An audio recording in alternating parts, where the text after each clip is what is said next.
On this show, The Rush Hour, we analyze to find truth in news headlines, articles, and social media posts as presented to us by the mainstream media. So we welcome you today. In this segment, we want to take you through something as it is happening now in Uganda. That's where we are heading. So today we saw a group of youth wearing NUP attires and having NRM Museveni posters storming into NUP offices, and in front of the office they burnt their attires. What does this mean? Uh, Thank you. And when I read things like this, first of all, I feel devastated. I feel disturbed every time I watch these things. That some of the people that are used to do this. They are my age mates. So I ask few questions. And one of the question I always ask myself, and to you, our elders, especially those in power and those who have lived a bit longer, how did we get here as a country? That is the first question I want to ask each and everyone who is able to access this video. You may watch it 2 years later, or just hours later, or seconds. Your question that I want you to answer me, if you can manage, please comment. How did we get here as a country? I'm going to take you back. NUP was registered 5 months ago. Today it has just made 5 months. It has tried its level best to get offices from its headquarters in Kamocha. Kamocha headquarters, it was attacked by NRM diehards. They shot, they had guns, however much they had guns, however much they are civilians, we don't know how they access guns.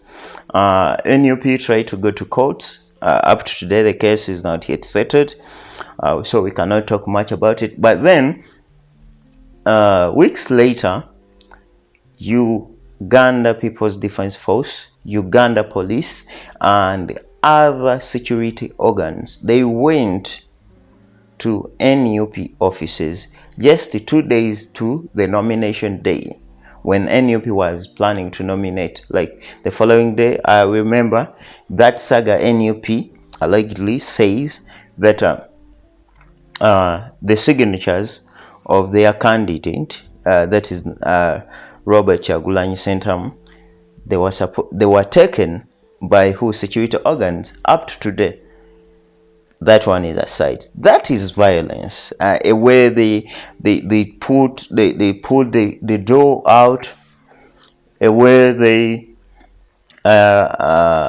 uninstalled the cameras and things like that. That is violence, and we are seeing the same violence getting on in and out. We've seen NUP offices in Alua, in I think Ilila. They are being treated the same way. We've seen offices, I think, also in Busabala, somewhere there. Why is this repeating itself? As a country, are we so young? I really want to know. You elders, do you want to tell me that Uganda is so young at 57, I think, to know that, okay, we have to compete at an ideological level? We are sick and tired of these things. Our elders, I'm talking to you right now. This is not good for a country. Those of you in NRM, whether you're my age mate or older than me, this is to you. We cannot build a country like this. You cannot frustrate institutions and expect strong leaders in any nation.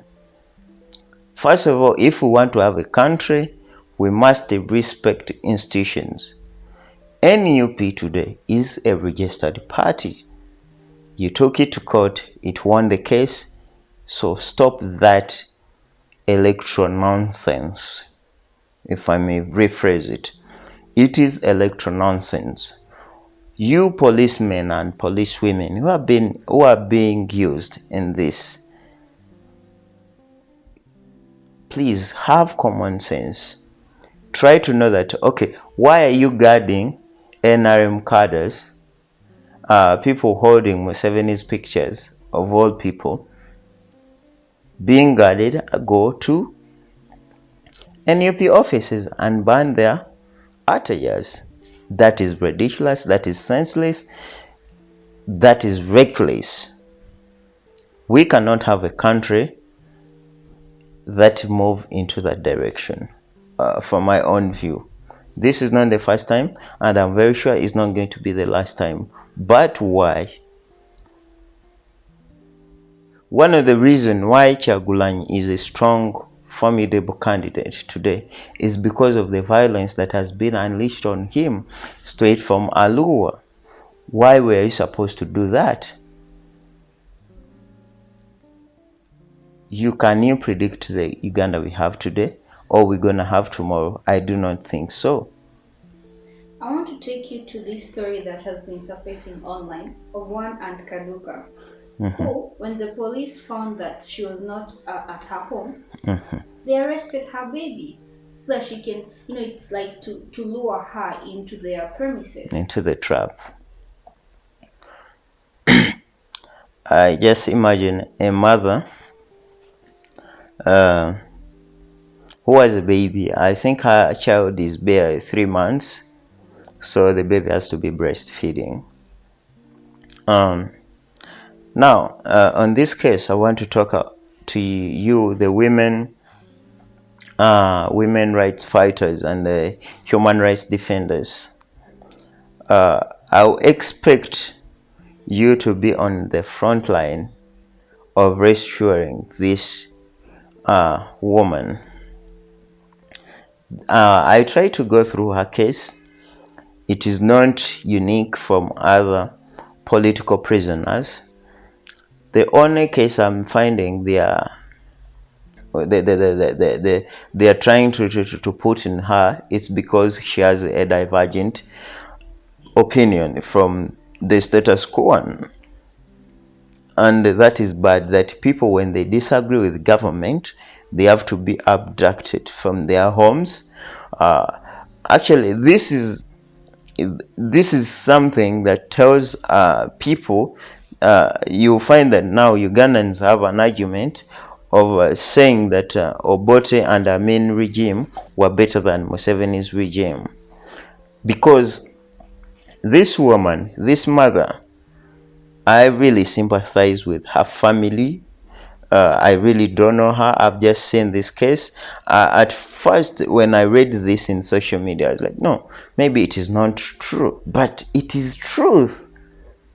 You come at home to arrest someone, she's not there, you arrest her kids. That is reckless.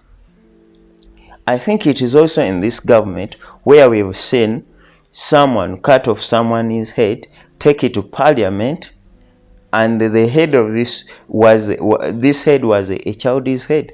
Up to today, we do not see anyone being followed about this case, but the head of this young baby ended up in parliament in the speaker's office. Which nation are we building? Is this nation building or nation breaking?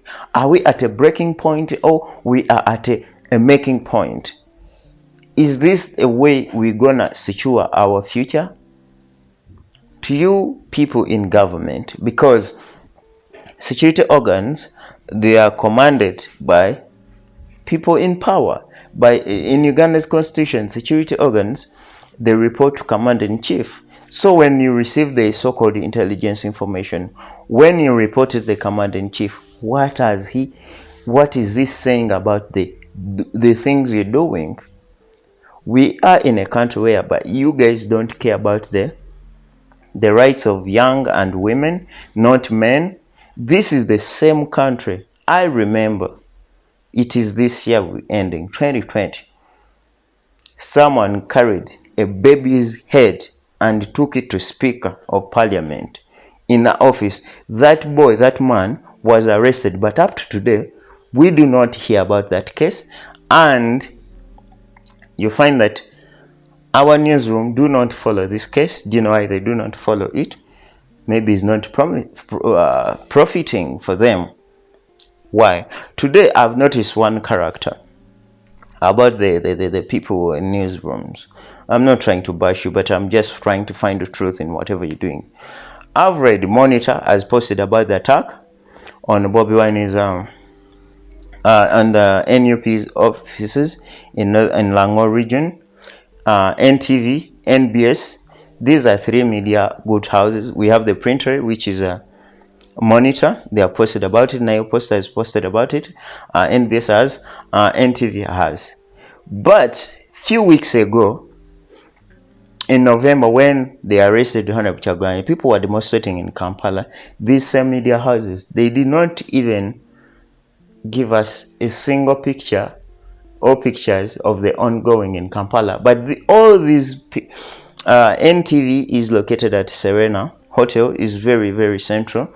NBS is somewhere in Naguru, not very far from central. How come they could not report what is going on in Kampala, but today they are able to report what is going on in Lango region timely? We have to reflect, where does these media houses taking us? So that makes the quote we're using that inspire us to make this video, that journalism is a verified gossip. So when they verify what they want to talk about, that is going to be, that is what they make news. But if it is not verified, however important it is to a country, they will not publish it. I feel disturbed with the story of that woman, Auntie Kaduka, and the other people. I think in Uganda it is also the same place where there is a young man who was begging police to shoot him on the day they did demolish attack NUP headquarters. The boy is like 17, 16. He was telling police that you better shoot me. But how many Ugandans are in prisons innocently and being put in prisons just the name of intimidating them, instead of working on the things that make them this way, making them talk? Because there is freedom of expression in a country in constitution. Why don't you let people express themselves? We should not be animals. We should behave like we humans, and we treat other humans like human beings. But I find people in government just as beings. They are no longer humans, because you cannot disrespect a young baby and to be arrested. The baby did not choose the parent. The baby did not choose that her mother, she's not going to be less privileged in the government, so that her mother is going to find herself in a position where she has to be against the government. Everyone who speaks against the government has a specific reason why they do speak against the government. People don't come out of the blue to start speaking against the government. One or two things I've seen people saying: my house was taken, I was slapped, I was beaten, my brother was arrested. They have reasons. Those are the reasons you have to use. I've seen another woman. She when they were shooting people, she has a bullet in her spinal cord. You understand? And the government had promised that the people like her, they will be compensated, right? And then later I hear the spokesperson of the government, they say, we are still investigating. We still need to understand. This is the government that once they wanted, I think it was Honorable Chagulanyi was offering a chartered plane and to evacuate Ugandans in China, when China was becoming paralyzed during the early stages of the pandemic, they did refuse him to do that. It's the same government that does not care about the people. And I find this as politics of intolerance, in my view. But the major question, how did we get here where we are when there is no respect for human life, there is no respect, there is no respect for dignity? Is it about poverty or poverty of dignity that we do lack in this country? Is it dignity that we lack, or is because we're poor? You youths that are used to attack offices, to attack fellow youths, to attack different people. I do not think what you lack is money. What you're lacking is self-dignity, in my view. So the other day we saw Museveni in Foreigner, who said that he's going to deal with the foreign people backing up Bobi Wine. He claimed that these foreign forces are the ones destabilizing Uganda. And I quote, Bobi Wine has fools who are supporting him, especially foreign forces, even those that I know. And he concluded that he's going to look for these people and deal with them. Like, when has he dealt with them those foes? What I think. The question here is, do you think these foreign forces are the ones destabilizing Uganda? First of all, allow me to quote. When you go to people who study international law, we ask, is it really law? Because no, international law cannot prevail over the local law, the domestic law, right? So I'm asking Mr. Yoweri Kaguta Museveni, when he is writing, they were writing his manifesto, did he include foreign policy? Yes, he did, right? So he did show how he is, what is he planning to work, which country is he, Uganda, for example, Uganda has 36 embassies. Why does Uganda have those embassies? For foreign policies. That is what it caters for. And when you carry your country into another country that is having an embassy there, right, it means you have interest in that country. Like I say, this is electoral nonsense. When people find no reason to criticize you, this is equivalent to say that someone, when he's a good swimmer, just because they're in a swimming pool, you see there is water, you ask them that I do not see dust. That is what Museveni is saying, and that is what NRM is saying. I'm not trying to be biased, but you'll be very, very unfair to yourself and to your audience to think that someone is planning to become a president, but he does not have a clear foreign policy. That will be doom. You understand? You cannot say I'm becoming a president of Uganda and I'm going to remove the Vatican embassy, or the Italian embassy is one of the most important embassies. You cannot say I'm becoming a president of Uganda. I'm removing an embassy from Kenya, because you know that Kenya is the biggest trading partner of Uganda. I think every year it gives, between them they get up like 70 billions plus 700 billions Uganda shillings. That's a lot of money. You understand? Can you say so? It is a foreign policy.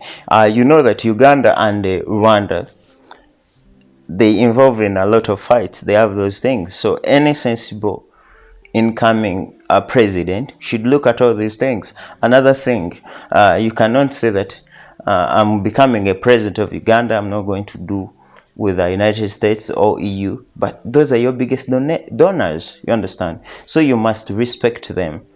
Maybe Mr. Yoweri Kaguta Museveni, what he is implying, he doesn't Bobi Wine to understand these things, so that his government look stupid when Bobi Wine come into power, to look stupid.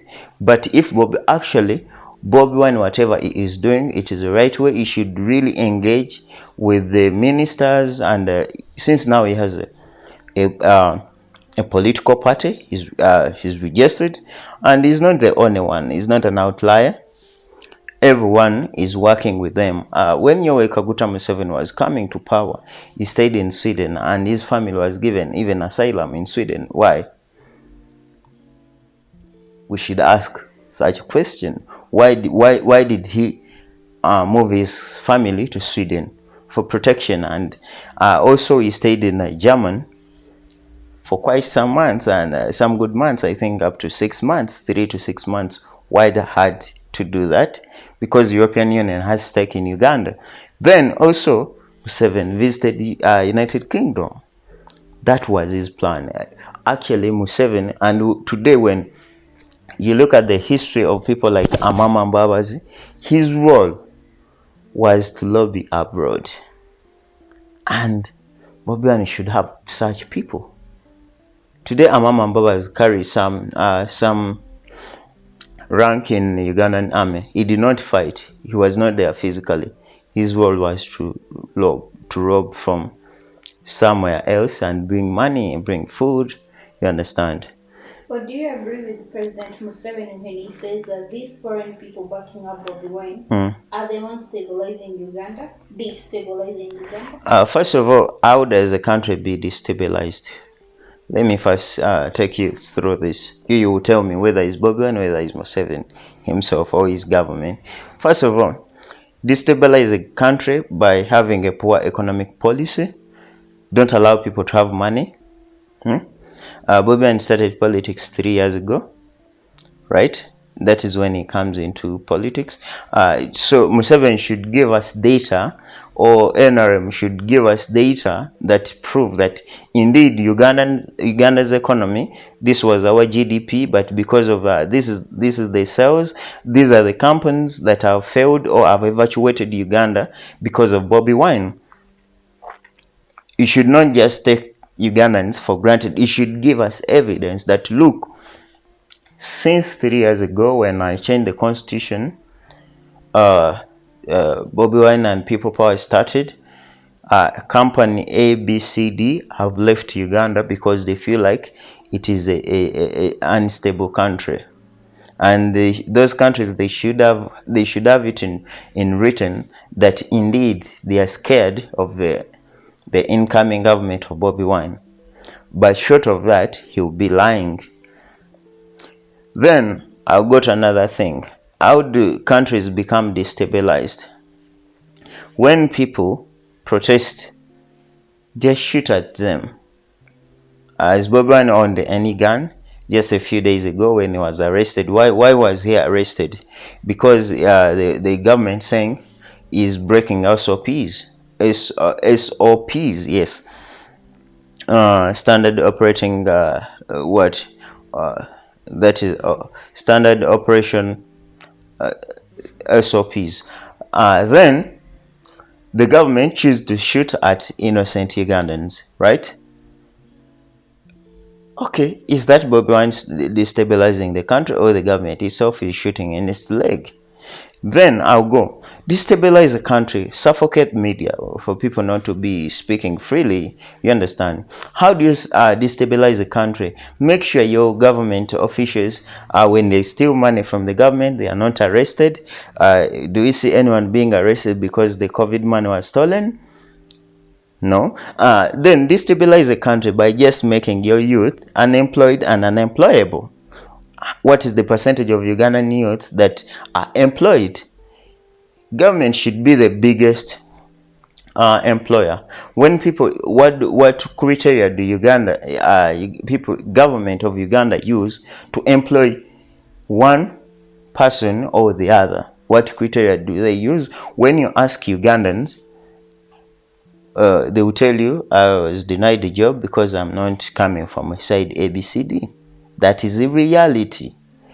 Today, when you want to look at Uganda, look at the military high command. You see the names that are there. Go and look for the different ministries. You see the public secretaries that work there. That is all destabilizing the country. How do you destabilize the country? Marginalize one group of people or a group of people by their age or by their religion or by their tribes. the country will be polarized.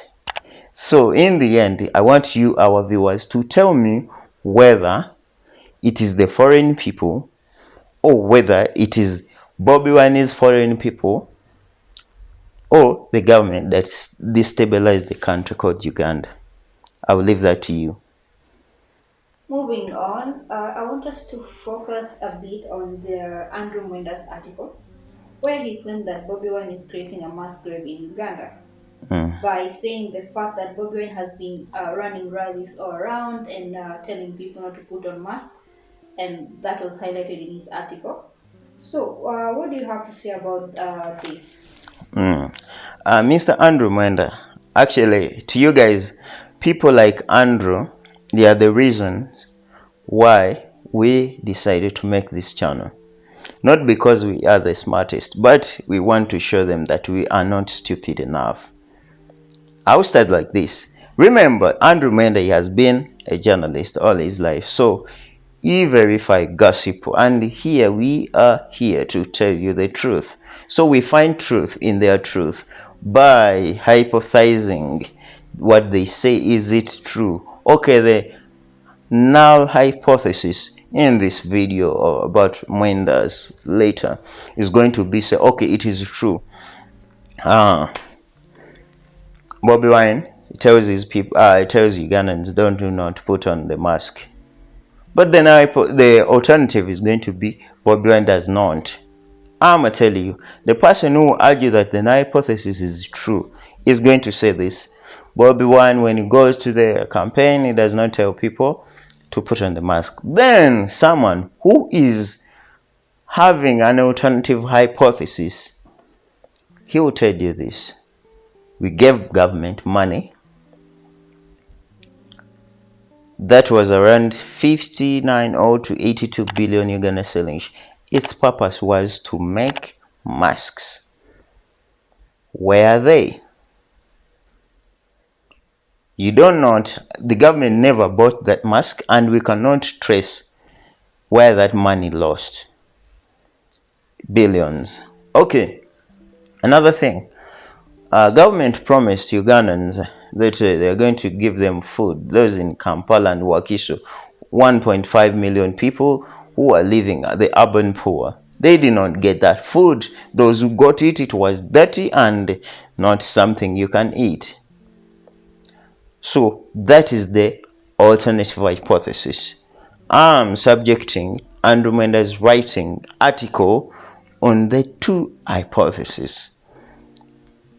Still on the article, Andrew Mwenda says that Bobi Wine has exposed himself just as any other selfish, power-hungry politician, seeking power above everything else, for that he's holding rallies and we have a global pandemic. Do you agree with Andrew Mwenda? First of all, in that regard, Andrew Mwenda is being hypocritical. So my alternative hypothesis is holding true, that Andrew Mwenda is what he says is not true. How? Andrew Mwenda and people like him, what they have been good at is to hoodwink Ugandans, to make them think that the Andrew Mwendas of this world, they are the one to think for Ugandans, right? That other Ugandans, the other stakeholders in this country, they do not have a right to claim their right. First of all, Bobi Wine is a member of parliament, Honorable Chagulanyi. He was in parliament. He's among the people who are telling the country that, okay, since you guys, you've eaten the money, we've given you the COVID money, the locust money and all those things, you're not good at disaster. We have a ministry of disaster preparedness and preparedness disaster. We have places like Bududa each and every year. It gets these landslides. Government has never gotten a real solution. So Bobi Wine oversaw this, right?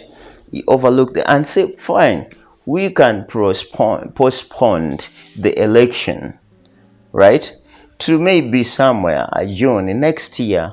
And that, if it could happen, it means Museveni would have not would come on ballot without being a president. Hey guys, If you've managed to get this far in this video, please, we thank you for that.